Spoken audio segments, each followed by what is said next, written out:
Sandra, my mother wants to talk to you about the inheritance. Call her, my husband said one evening, just days after my father passed away. I stared at him, stunned. What? Why? Grief still weighed heavily on me, and the mention of my father's estate felt abrupt, cold. Even Aaron, however, seemed indifferent. I don't know, he said with a shrug, just call her tomorrow. His detachment stung. When did he become like this? My name is Sandra. I'm 48 and work at a company, the same one as my husband. I took a break from my career to raise our son, Robert, but returned to work once he was older. Aaron and I have been together since we were 22, marrying young and welcoming Robert a year later. We've spent more than half our lives together. At one time, we were comfortable with each other, but lately, I've started noticing his flaws more than ever. It wasn't always like this. I was fully focused on raising Robert when, out of nowhere, Aaron announced, I'm quitting my job. Alarmed, I asked, why? I don't like my boss. He said simply, I should be making more money. My coworkers are leaving for better opportunities, I should too. Aaron has always been easily influenced by others, and once again, he was letting that weakness dictate his choices. The new job came with a slight pay raise, but he didn't fit in, found the work dull, and gradually lost the enthusiasm he once had. The man who used to be lively had become passive, detached. Lately, his only real enjoyment seemed to come from visiting his parents. Their house was just a 30-minute drive away, so he went often, too often. At first, I joined him, but eventually, I stayed home with Robert, feeling the visits were excessive. Many of Aaron's childhood friends lived near his parents, and I suspected he relied on them because he had no close friends at work. When I suggested we spend more time as a family instead, he dismissed it. Robert doesn't like me, he said. That became his excuse, and as a result, family outings became rare. Instead, I took Robert out with my own parents. My father had invested in real estate during the economic bubble, securing a steady income alongside his regular job. Because of this, we were financially comfortable. When we went out, my parents always drove us. I assumed Aaron's parents weren't interested in seeing Robert since they never invited him over or mentioned wanting to. It became clear they prioritized their son over their grandson. This routine continued until Robert entered junior high. The visits to my in-laws became less frequent, but when I told my father about it, he seemed disappointed. Then, my father did something unexpected. He bought a high-rise condominium near our home. When I asked him why, he grinned. You can see the fireworks from the balcony, he said. He remembered how much Robert had loved fireworks as a child. The idea that his grandson could watch them from home made him happy. By the time my parents moved in, Robert was already in high school, but when I told him about my father's plan, he immediately went to visit for the festival. From then on, it became a tradition. We gathered at my father's place every year for the fireworks. My mother, who had always been frail, eventually passed away. Even though I had prepared for it, the loss was painful, but we kept the fireworks tradition alive, visiting my father without fail. When Robert turned 20, he and my father shared a drink for the first time during the festival. My father was overjoyed. Aaron, on the other hand, had only attended once at the very beginning. The next time he saw my father was at my mother's funeral. Aaron was still the same, easily influenced, detached, passive. If someone at work mentioned cleaning, he'd suddenly start tidying up at home. If a colleague talked about taking their child to a popular spot, he'd suggest we do the same, despite rarely making such efforts before. I didn't think he was a bad person, and since we lived comfortably, I tolerated his ways. But everything changed when my father died. He collapsed at work, an acute myocardial infarction. His colleagues called an ambulance, but he passed away at the hospital. I wondered if it was a small mercy that he had been in a public place. Had he been at home alone, he might have gone unnoticed for days. Aaron and Robert came to see him, but it was too late. The funeral was held in a blur of grief.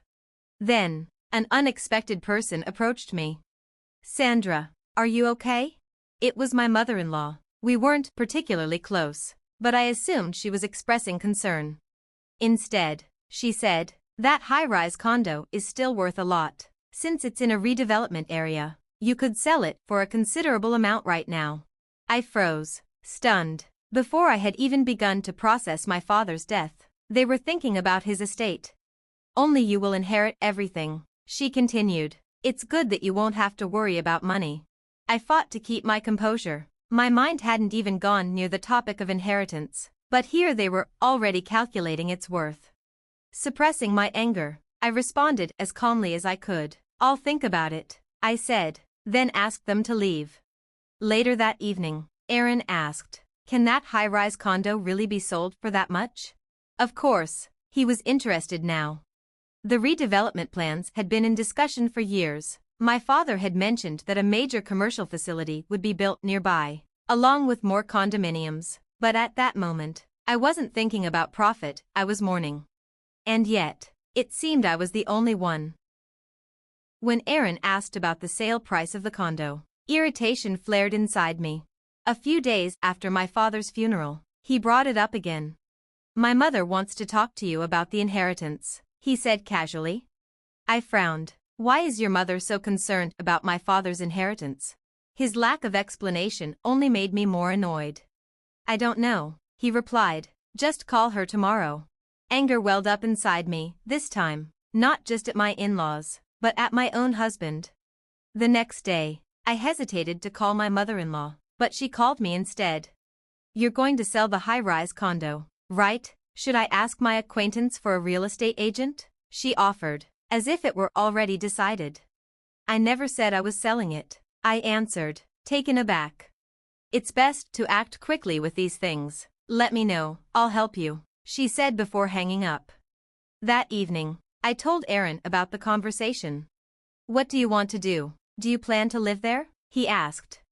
The distance from the station isn't ideal, I admitted. Selling might make sense.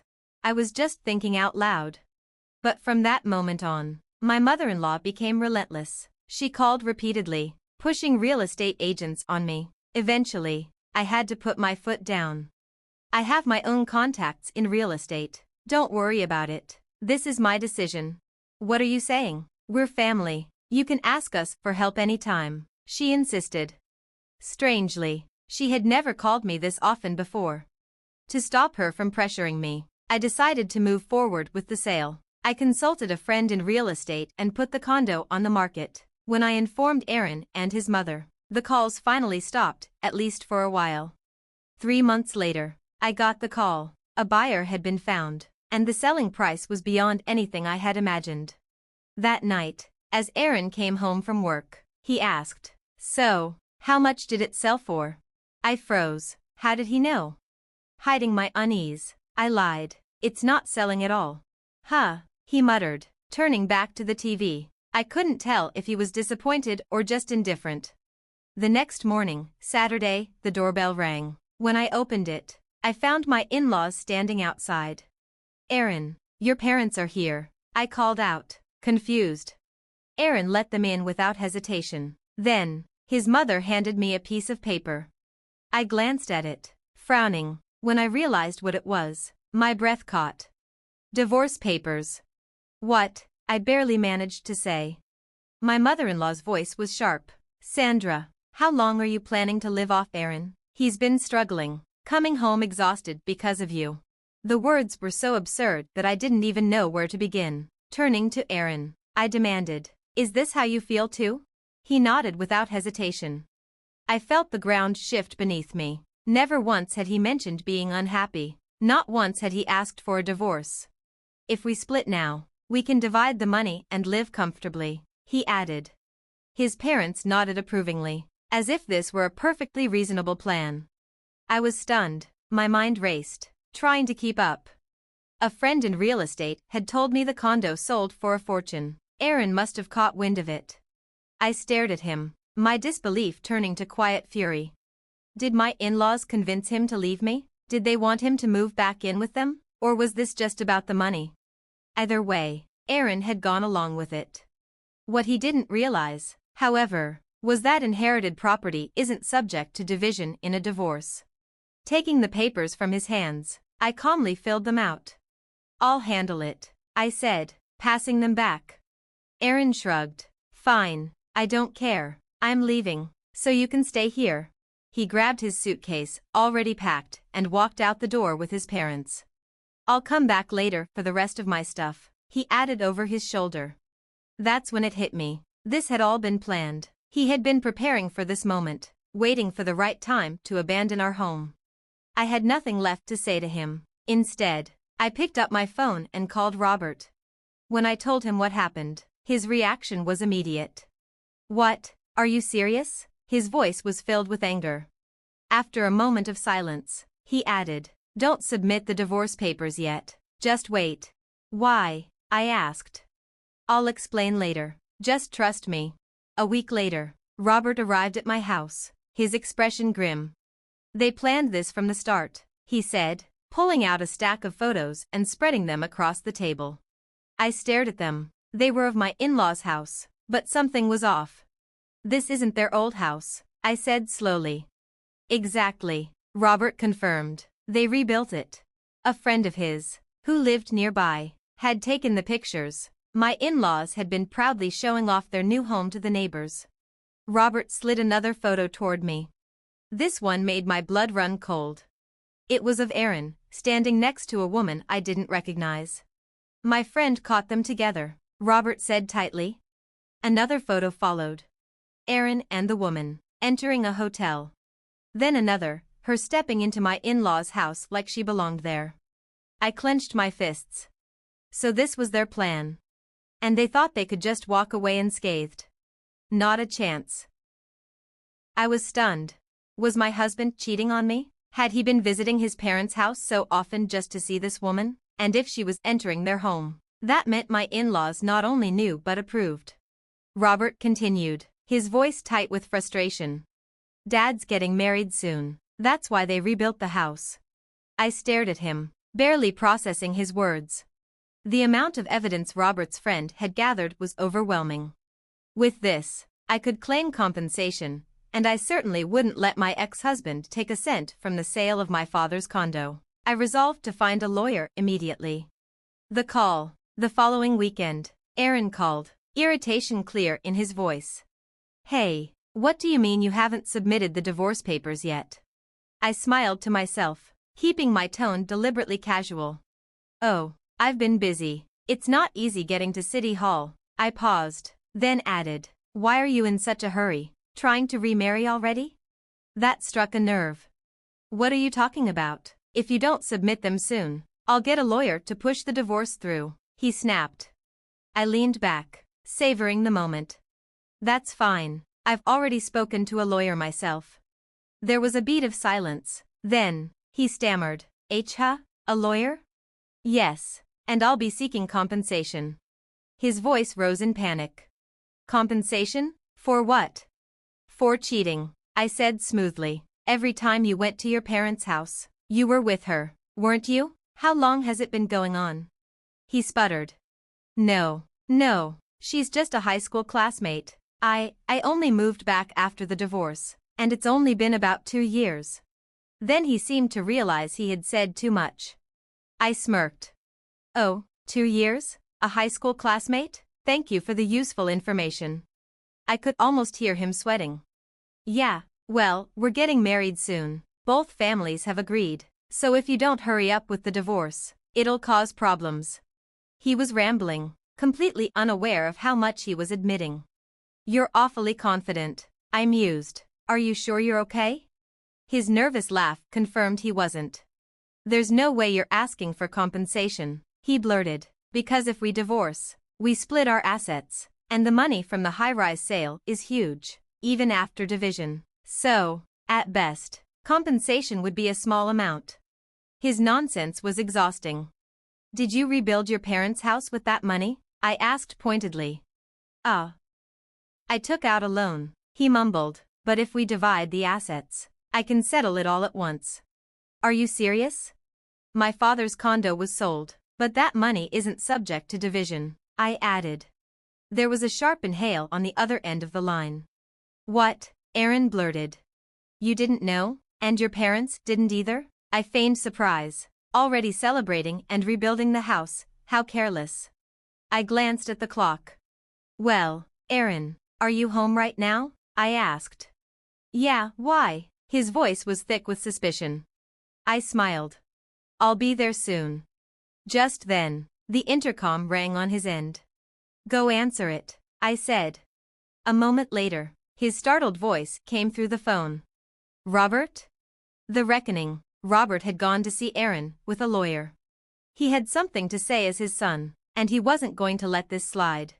I had no interest in meeting Aaron myself. Whether we divorced didn't matter to me. I had barely any fond memories with him anyway. But if he thought he could steal my father's inheritance, he was sorely mistaken. I heard Robert's voice, firm and unwavering. I have more memories with Grandpa, Grandma, and Mom than I do with you. Tears welled up in my eyes at his words. After that, I formally filed for divorce and sued Aaron for damages due to his infidelity. And karma? It came swiftly. The woman he had an affair with? Turns out, he had lied to her, told her he was already divorced and single. Furious, she sued him for marriage fraud. As for my in-laws, they had just finished rebuilding their house, only to be forced to put it up for sale. And Aaron? He didn't quit his job, so he likely moved into company housing or back to his parents' now crumbling financial situation. Unfortunately for him, their new home was in a neighborhood infamous for toxic relationships and drama. Well, at least he has a place to stay. I hope he works hard. A new beginning. With the money from the high-rise sale, I bought a new condo in a prime location. This summer, Robert and his girlfriend are planning to visit, apparently. The view of the fireworks from here is incredible. As I imagined attending my son's wedding in the future, gratitude filled my heart. Life had given me a fresh start, and I was ready to embrace it.